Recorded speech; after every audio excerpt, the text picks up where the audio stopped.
Hey guys, so we know that the new school year is right around the corner and that this is a time to support family and friends back home and help with the school fees. Well, don't worry, Sahara Reporters has got you covered. We are partnering with Sendwave to help you send money with love. That special love that only your mother can give you. Now, for those of you who don't know about Sendwave, it is a mobile app that allows you to send money instantly without paying any fees. Yes, no fees at all. Very convenient, right? With Sendwave, you can easily send money to Nigeria, Ghana, Kenya, Uganda, and Tanzania as if you were sending a mere text message. Yes. New users can use our promo code Sahara to get $5, €5, or £5 free credit for your first transfer.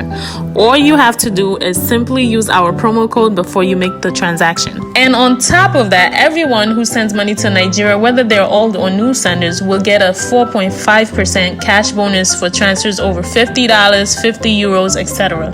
Just simply be sure to update your Sendwave app to enjoy this cash bonus. This video is sponsored by Sendwave.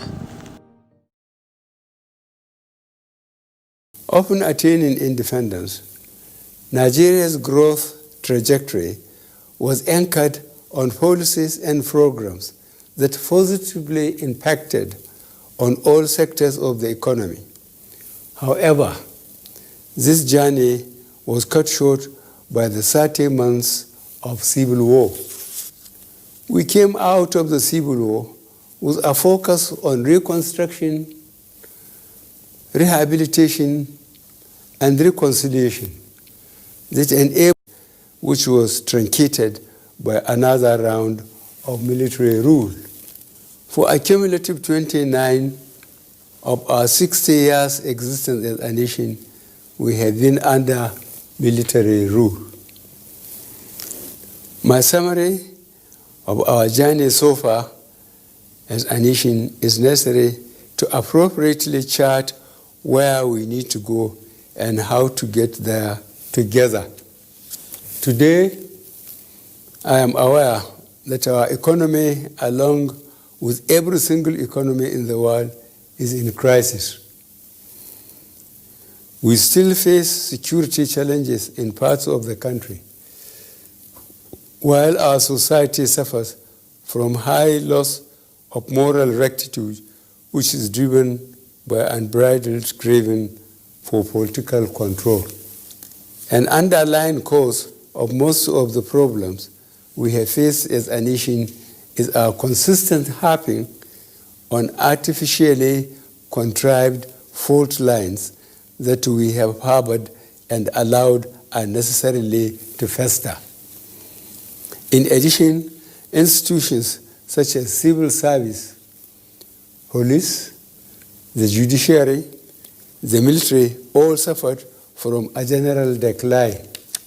We need to begin a sincere process of national healing, and this anniversary presents a genuine opportunity to eliminate old and outworn perceptions that are always put to test in the lie they always are. The stereotype of thinking of ourselves as coming from one part of the country before seeing ourselves as Nigerians is a key starting point to project us on the road to our deserved nation's evolution and integration.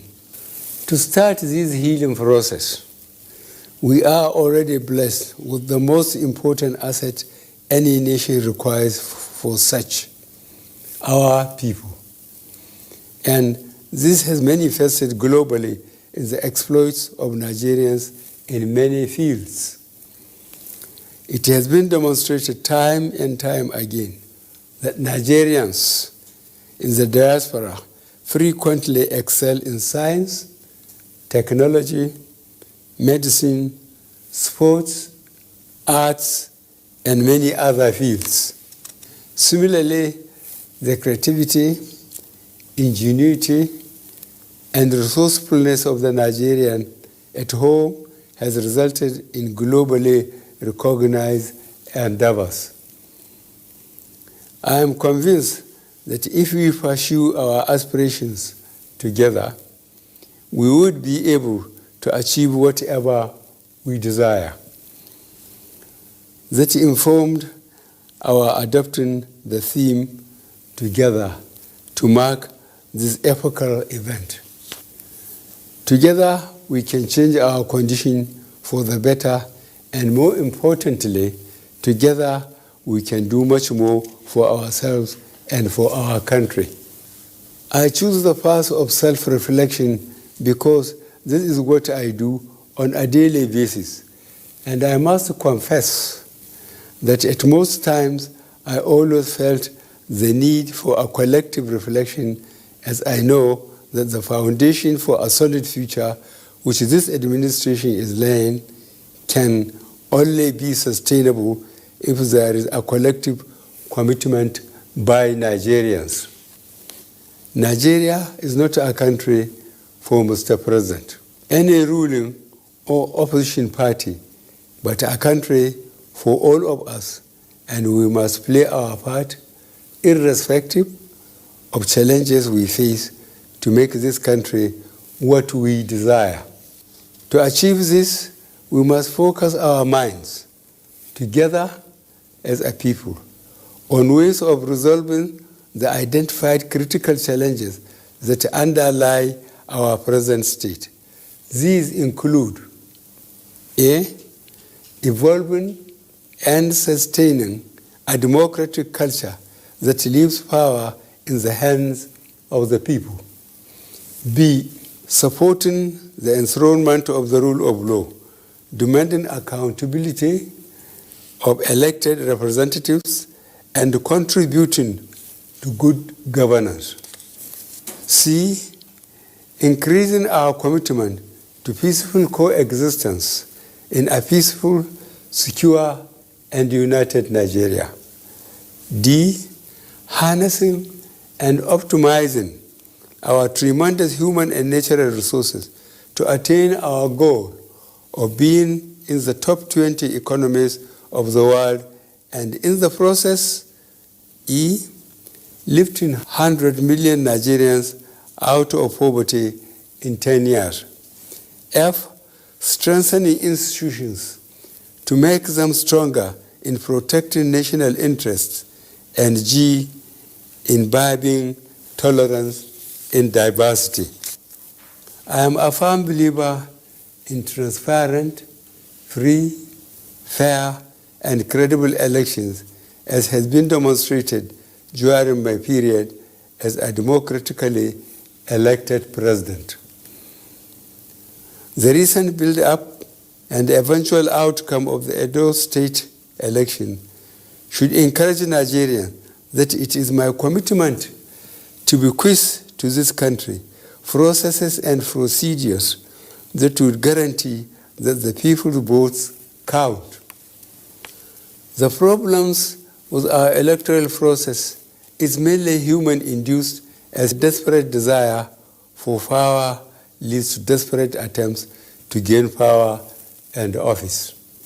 Democracy, the world over, and as I am pursuing in Nigeria, recognizes the power of the people.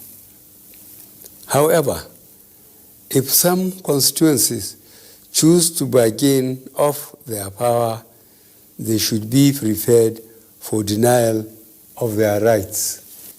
This goal is made more urgent if we realize that even after a transparent, free, fair, and credible election, desperation leads to compromising the judiciary to overturn legitimate decisions of the people. It is necessary to, therefore, support the enthronement of the rule of law by avoiding actions which compromise the judiciary. Fellow Nigerians, our history has shown that we are a people that have the capacity to live peacefully with one another.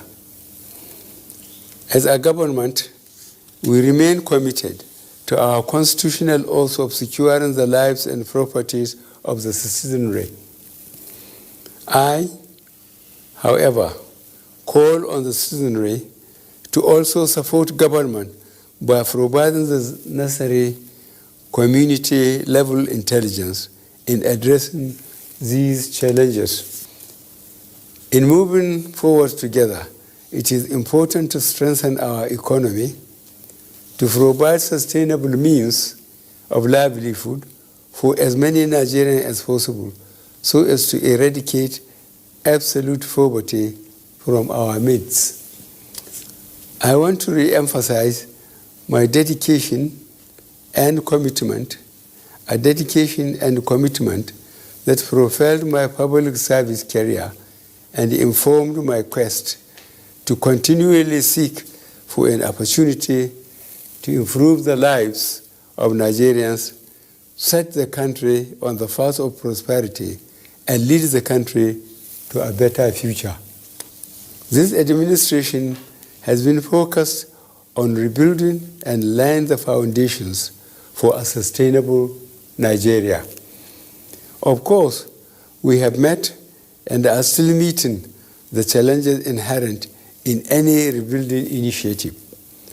More so, that of a nation like Nigeria that has undergone avoidable levels of deprivation, but can be surmounted if we all work together.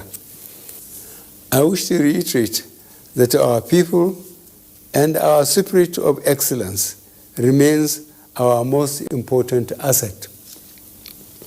In this wise, the need to return to our age-old ethical and high moral values would be necessary, and this informed by launching of the National Ethics and Integrity Policy on Monday, the 28th of September 2020.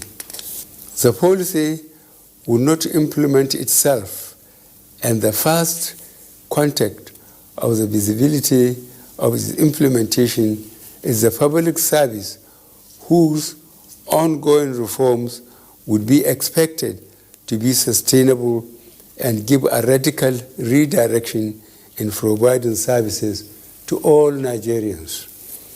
Fellow Nigerians, in addition to public health challenges of working to contain the spread of coronavirus, we have suffered a significant drop in our foreign exchange earnings and internal revenues due to 40% drop in oil prices and steep drop in economic activity, leading to a 60% drop in government revenue. Our government is grappling with the dual challenge of saving lives and livelihoods in face of drastically reduced resources. In this regard, sustaining the level of petroleum prices is no longer possible. The government, since coming into office, has recognized the economic argument for adjusting the price of petroleum. But the social argument about the knock-on effect of any adjustment weighed heavily with the government.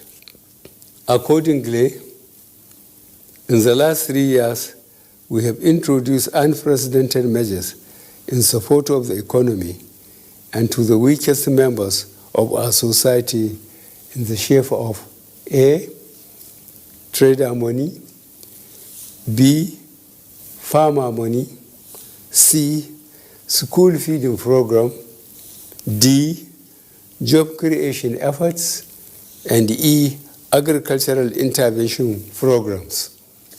No government in the past did what we are doing with such scarce resources. We have managed to keep things going in spite of the disproportionate spending on security. Those in the previous government from 1999 to 2015 who presided over the near destruction of the country have now the impudence to attempt to criticize our efforts. In the circumstances, a responsible government must face realities and take tough decisions. Petroleum prices in Nigeria are to be adjusted.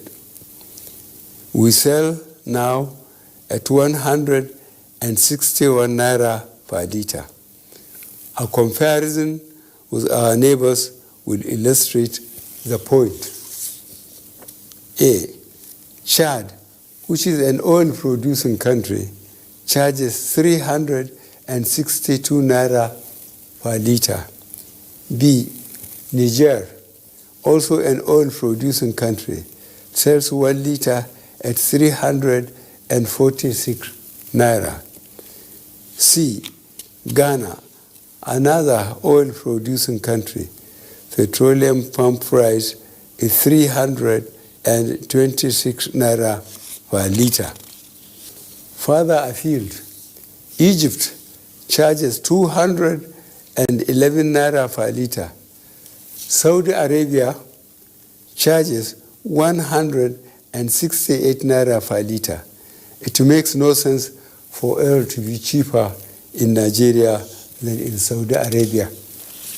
Fellow Nigerians, to achieve the great country we desire, we need to solidify our strength, increase our commitment, and encourage ourselves to do that which is right and proper, even when no one is watching. Fellow Nigerians, let us collectively resolve to continue our journey beyond the 60 years on the clear understanding that as a nation we are greater together than being smaller units of nationalities. By the sufficient grace of God, we shall come through any transient challenges. It is my sincere hope that by the end of this anniversary, on September 30th, 2021, we will all be proud of taking this individual and collective self-assessment for the progress of our great nation. Long live the Federal Republic of Nigeria. God bless us all.